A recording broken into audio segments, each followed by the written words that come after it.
Panginoon. Lumalapit po ako sa iyo ngayon nang may pusong puno ng pasasalamat.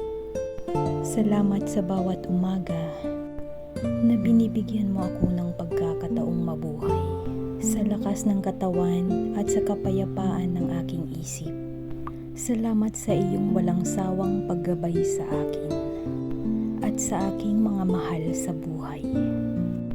Kahit sa mga sandaling hindi ko ito napapansin, sa mga araw na puno ng hamon at kalituhan, salamat dahil nananatili kang tapat. Ipinagkakatiwala ko po sa iyo ang aking mga plano, ang aking mga pangarap, at maging ang aking mga alalahanin. Alam kong may maganda kang layunin sa lahat ng mga bagay. Turuan mo po akong maging mabuti, mapagpakumbaba, at maging instrumento ng iyong pagmamahal sa kapwa. Ikaw po ang aking lakas at sandigan. Amen.